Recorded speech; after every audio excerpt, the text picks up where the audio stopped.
मनरेगा कभी बंद मत करो। आपको लोगों को गड्ढे खोदने के लिए भेजना पड़ा, ये आपकी विफलताओं का स्मारक है और मैं गाजे बाजे के साथ इस स्मारक का ढोल पीटता रहूंगा। प्रधानमंत्री नरेंद्र मोदी को मनरेगा कभी भी पसंद नहीं था, यह बात किसी से छुपी नहीं है। 10 साल पहले हो या आज की बात कर ले, यूपीए सरकार की फ्लैगशिप स्कीम जो ग्रामीण इलाकों में रोजगार का अहम जरिया बन गया था, पिछले एक दशक में मोदी सरकार उसे चाहकर भी बदल नहीं पा रही थी। और कोविड के जमाने में तो इसी मनरेगा में भर भर कर रिकॉर्ड तोड़ पैसा सरकार को लगाना पड़ा।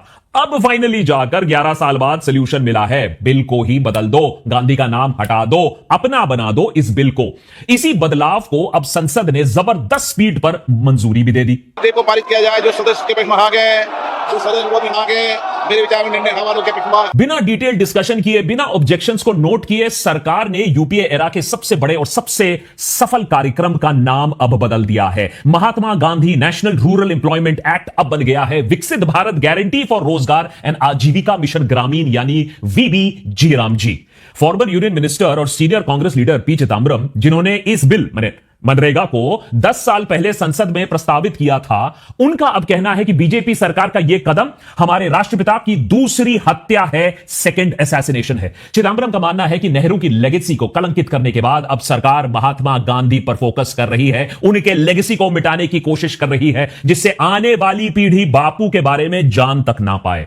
और बात सिर्फ नाम बदलने की नहीं है, वीबीजी रामजी मनरेगा का मूल रूप बदल देता है, उसका डीएनए बदल देता है। जितना मिसलीडिंग इस बिल का नाम है, उससे ज्यादा मिसलीडिंग इस बिल के प्रावधान है। कहने को तो यह बिल यूपीए एरा के मनरेगा को रिवैम्प करता है, बेटर बना देता है, रूरल एरियाज में एम्प्लॉयमेंट गारंटी को एक्सपैंड कर देता है, इंफ्रास्ट्रक्चर प्रोजेक्ट्स को नेशनल प्लानिंग का हिस्सा बना देता है। लेकिन एक्सपर्ट्स का मानना है कि इस बिल का असली मकसद बस कुछ और है। सेंट्रल गवर्नमेंट का फाइनेंशियल बर्डन कम करना है। सरकार के पास पैसे नहीं है, सरकार कंगाल हो रही है, तो राज्य सरकारों के ऊपर बोझ डाल दो और वर्कर्स की जो बार्गेनिंग पावर है उसे खत्म कर दो। यह कहना गलत नहीं होगा कि यह जी राम जी बिल वाकई में करोड़ों जो मजदूर हैं, जो किसान हैं, उन्हें राम भरोसे छोड़ देगा।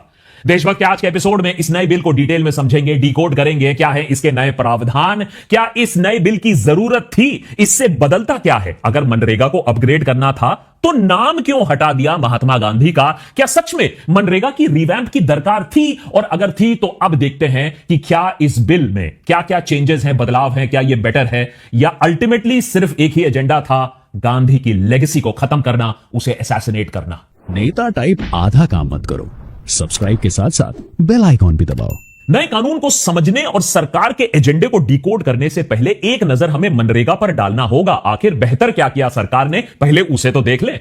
बात अर्ली 2000s की है। इंडिया में प्राइवेटाइजेशन और ग्लोबलाइजेशन के फायदे दिखने लगे थे। भारत अब हाई जीडीपी ग्रोथ पर चल रहा था, लेकिन प्राइवेटाइजेशन से ज्यादा फायदा शहरों में दिख रहा था। नए लिबरलाइज्ड भारत की ग्रोथ स्टोरी से रूरल इंडिया उतना तेजी से बढ़ नहीं रहा था जितना अर्बन इंडिया बढ़ रहा था। एग्रीकल्चर में डिसगाइज्ड अनएम्प्लॉयमेंट था। माने सिंपल भाषा में कहने को तो लोग टेक्निकली एम्प्लॉयड थे कागज पर, लेकिन उनकी प्रोडक्टिविटी ना के बराबर थी फार्मलैंड्स पर, रूरल एरियाज में।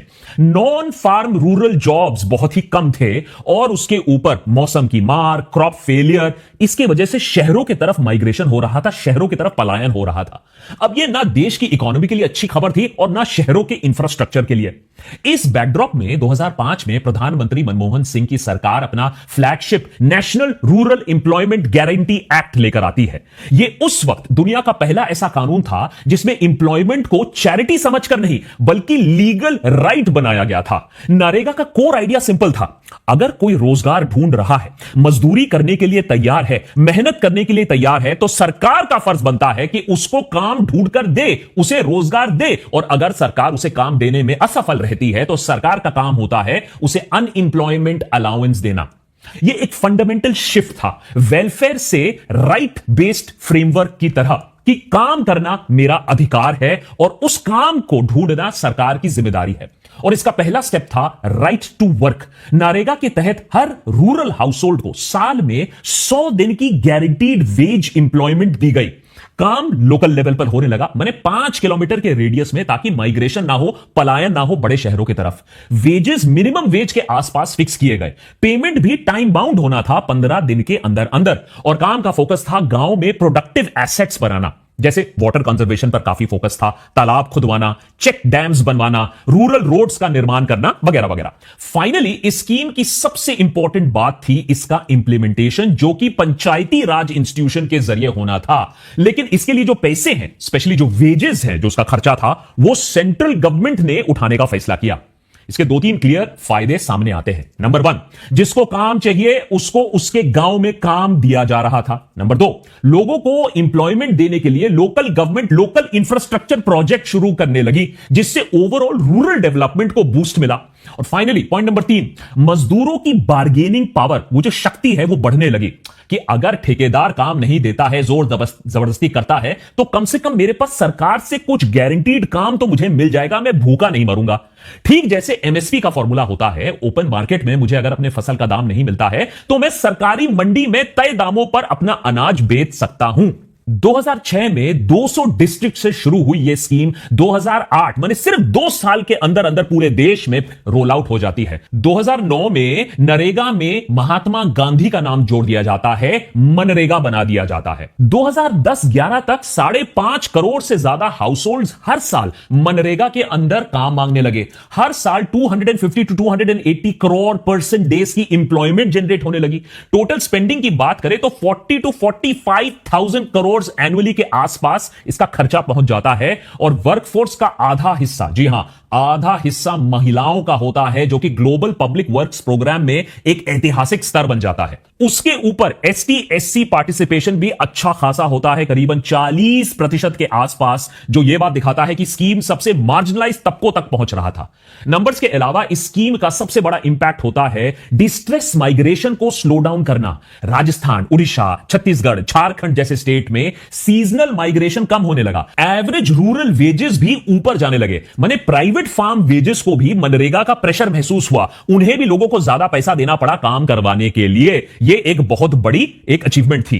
एक और एंगल जिसके बारे में ज्यादा बात नहीं होता है मनरेगा का, कि वो था इकोनॉमी के लिए एक शॉक अब्जॉर्बर का काम करना। 2008 का ग्लोबल फाइनेंशियल क्राइसिस जब आता है तो अर्बन एरियाज में जॉब गिरती है। तब मनरेगा ने रूरल इंडिया में डिमांड को कोलैप्स होने से रोका, जिसकी वजह से भारत का फाइनेंशियल क्राइसिस उतना बुरा इंपैक्ट नहीं पड़ा हमारा, जितना पड़ सकता था।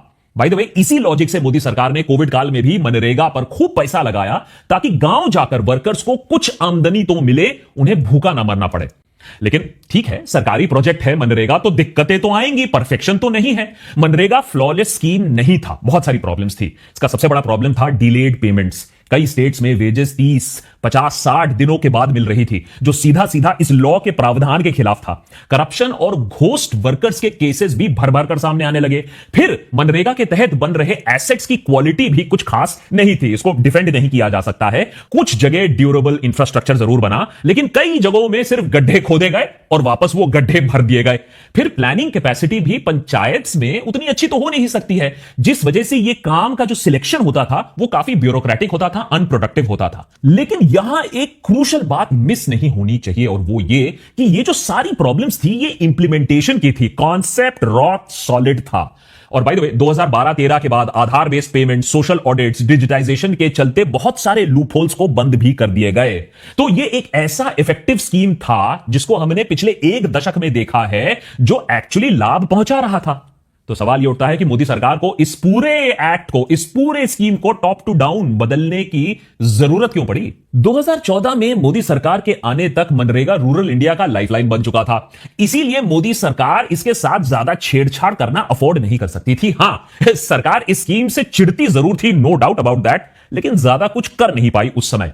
2015 में मोदी जी को प्रधानमंत्री बने बस कुछ ही महीने हुए थे, और उन्होंने मनरेगा को लेकर अपनी फ्रस्ट्रेशन साफ वो दिखाने लगे। न स्कीम बंद कर सकते हैं, न क्रेडिट ले सकते हैं। ऐसे में मोदी जी ने संसद में शायद अपना सबसे घटिया बयान दिया। मेरी राजनीतिक सूझबूझ कहती है कि मनरेगा कभी बंद मत करो, क्योंकि मनरेगा आपकी विफलताओं का जीता जागता स्मारक है। आजादी के 60 साल के बाद आपको लोगों को गड्ढे खोदने के लिए भेजना पड़ा, और मैं गाजे बाजे के साथ इस स्मारक का ढोल पीटता रहूंगा। शायद किसी भी डेमोक्रेटिक नेशन, खासकर की मदर ऑफ डेमोक्रेसी में एक प्रधानमंत्री इस तरीके से बात करे देश को शोभा नहीं देता है। लेकिन मोदी सरकार ने यही सेंटिमेंट मनरेगा के एलोकेशन माने फंड्स में दिखाना शुरू किया। फंड्स कम नहीं हुई, लेकिन जिस स्तर पर यह प्रोग्राम ग्रो कर रहा था, एक्सपैंड कर रहा था, उसे कंट्रोल कर लिया गया, उसे रोका गया। फाइनली सरकार की आंखें 2020 में खुलती हैं। उन्हें मनरेगा की शक्ति का असली एहसास होता है। पहले मजाक उड़ाया था, लेकिन कोविड क्राइसिस में एहसास होता है कि कितनी शक्तिशाली है यह मनरेगा, जब शहरों से मजदूर लाखों करोड़ों की संख्या में गांव की तरफ पलायन करते हैं और उन्हें अपना घर चलाने के लिए सख्त जरूरत थी कुछ काम की, कुछ पैसों की। यहां पर मोदी सरकार ने यूपीए सरकार के अप्रोच में आप फर्क भी देख सकते हो और उसका इंपैक्ट भी आज हमें साफ दिखता है। जहां पिछली सरकार लोगों को काम देकर पैसे कमाने का मौका दे रही थी, नए सरकार का सोशल वेलफेयर प्रोजेक्ट का जो एजेंडा है वो ज्यादातर पॉपुलिस्ट फ्रीबीज है, जैसे फ्री राशन दे दो, फ्री कैश ट्रांसफर दे दो, फ्री की एलपीजी दे दो। ऐसे चीज करो जिससे सीधा आपको वोट मिले। विकास देश का हो या ना हो बाद में देखा जाएगा, और ना भी हो तो चलेगा। लेकिन जब करोड़ों लोग कोविड में जॉबलेस होकर अपने गांव वापस चले गए तो उन्हें फ्री राशन के साथ साथ पैसों की भी तो दरकार थी, उन्हें काम भी तो चाहिए था। अब इसके लिए सरकार ने कोई तैयारी तो करके रखी नहीं थी बीते कुछ सालों में, तो मोदी जी को खून का घूंट पीकर फिर से मनरेगा की तरफ उन्हें देखना पड़ा। 2022 में मनरेगा के अंडर रजिस्ट्रेशन, काम, सरकारी खर्चा सब कुछ बढ़ा और 1 लाख करोड़ से ज्यादा का सिर्फ सरकार को पेमेंट्स देना पड़ा। अब आने वाले सालों में भी मनरेगा का डिमांड हाई रहता है, माने स्कीम सक्सेसफुल है, लोग इसका इस्तेमाल कर रहे हैं। अब फिर से सरकार एक ट्रैप में फंसने लगी। कांग्रेस को क्रेडिट दे नहीं सकते हैं और मोदी जी फिर से बातें बनाने लगते हैं। सरकार कहने लगती है कि मनरेगा को अपने ट्रू पोटेंशियल पर तो मोदी सरकार लाई है। अरे सच में तो रूरल इंफ्रास्ट्रक्चर मोदी सरकार ने बनाई है, उससे पहले तो बस गड्ढे खुद रहे थे, लोग पत्ते पहनकर नाच रहे थे। 2014 से पहले मनरेगा को लेकर कितनी शिकायतें रहती थी। कई जगहों पर तो 1 दिन के काम के बदले 30 दिन तक की हाजिरी दिखाई जा रही है, यानी पैसा कोई और हजम कर रहा था। 2014 के बाद मनरेगा के तहत गरीबों के पक्के घर भी बने, कुएं, बावड़ियां, नहरें, पशुओं के शेड, ऐसे लाखों काम हुए हैं। आज अधिकतर मनरेगा पेमेंट्स 15 दिन में ही क्लियर हो जाती है। अब बाइट देना एक चीज है, लेकिन लोगों को सच्चाई तो दिख रही थी। मोदी सरकार को अभी भी मनरेगा से वही दिक्कत थी जो 2014 में थी। अरे वो इसे बंद नहीं कर सकते हैं क्योंकि ये स्कीम सच में काम कर रहा है, लोगों को लाभ मिल रहा है, और ना ही इसके साथ ज्यादा छेड़छाड़ किया जा सकता है क्रेडिट लेने के लिए। लेकिन अब इन 2 प्रॉब्लम्स के अलावा कोविड के बाद मोदी सरकार के पास नई दिक्कत, एक ऐसा स्कीम जिसका खर्चा हर साल बढ़ रहा है, जिसका आइडिया उनका नहीं है, लेगेसी उनका नहीं है, क्रेडिट उनको नहीं मिल रहा है, लेकिन पैसा चला जा रहा है और खजाने में भी पैसा कम हो रहा है। इन सारी दिक्कतों से निपटने के लिए सरकार इसीलिए अब लेकर आई है Viksit Bharat guarantee for Rozgar and Ajeevika mission ग्रामीण, शॉर्ट में VBG, राम जी याद कर लेना, एग्जाम में आएगा। अब इस बिल का एम है मनरेगा को रिप्लेस करके सरकार की विकसित भारत विजन के साथ एक नया प्रोजेक्ट को इंटीग्रेट करना, जिसमें रूरल इंप्लॉयमेंट को, livelihood, infrastructure creation and long term development goals को सब एक साथ जोड़ के ले जाने की बात है। इस नए कानून में मनरेगा की तरह ही इंप्लॉयमेंट गारंटी के प्रोविजंस हैं, प्रावधान हैं, लेकिन अब 100 दिनों की गारंटी को बढ़ाकर 125 दिन कर दिया गया है। ये तो पॉजिटिव स्टेप है, मास्टर स्ट्रोक। लेकिन इस फील्ड में काम कर रहे एक्सपर्ट्स का कहना है कि यह सब एक जुमला है, क्योंकि यह 100-125 दिन का सीलिंग प्रैक्टिकली बाइंडिंग नहीं है। आज के डेट में भी सिर्फ लगभग 2% रूरल हाउसहोल्ड्स को पूरे 100 दिन का फुल काम मिलता है। तो जब इस नंबर का कोई मतलब ही नहीं है 100, 125 या 200 दिन, तो उसको इतना ढोल पीट बजाकर अनाउंस करने से सरकार करना क्या चाहती है? तो एक बेनिफिट है। दूसरी नई चीज, नए कानून में एक सीजनल पॉज बटन का कॉन्सेप्ट लगा दिया गया है। पहली बार इंप्लॉयमेंट गारंटी में एक पॉज इंट्रोड्यूस किया गया है जो साल में मैक्सिमम 60 डेज तक हो सकता है। इसका लॉजिक दिया गया है कि पीक सोइंग और हार्वेस्टिंग सीजन के दौरान रूरल लेबर फार्मिंग के लिए कहीं दिक्कत हो जाती है, वो मिल नहीं पाते हैं। इस पॉज से सरकार यह गारंटी करने की कोशिश कर रही है कि खेती के काम में कोई बुरा असर ना पड़े। लेकिन यहां भी ज्यादा प्रॉब्लम ही है, क्योंकि यह मजदूरों की बार्गेनिंग पावर को छीन लेता है। अगर हार्वेस्ट सीजन में मजदूरों की जरूरत है तो भाई बड़े फार्मर्स मजदूर हायर करने के लिए ज्यादा पैसे दे दीजिए आप, सिंपल मार्केट इकोनॉमिक्स है। और ऐसे में भी वो मिनिमम वेज पर ही काम कर रहे हैं रोजगार योजना में। लेकिन यहां सरकार इस पर्टिकुलर विंडो में जब मजदूर की डिमांड सबसे ज्यादा होती है, जहां वो बार्गेन कर सकते थे, वहां उनसे मनरेगा का जो लीवरेज था वो छीनना चाहती है। मतलब इन 60 डेज में मजदूरों के पास कोई ऑप्शन नहीं है, ठेकेदार जो रेट देगा उसे उसी रेट पर काम करना पड़ेगा।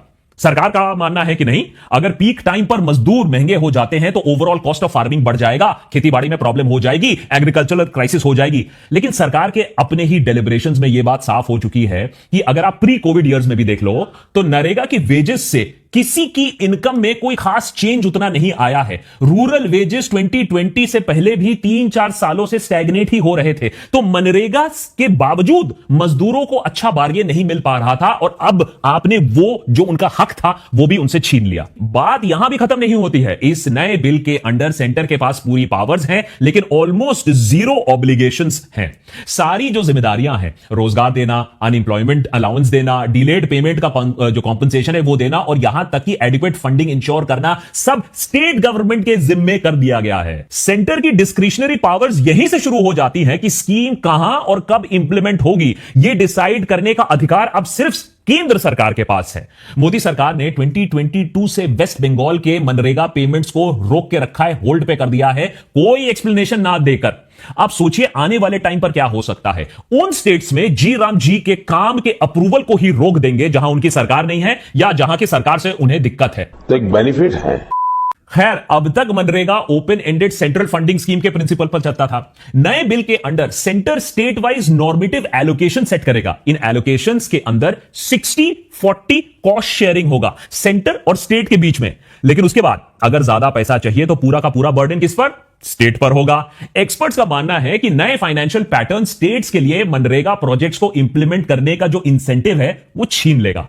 अब तक स्टेट्स को सिर्फ मटेरियल कॉस्ट का 25% देना होता था, और उसके अलावा कुछ नहीं, सारा भार सेंटर के ऊपर होता था।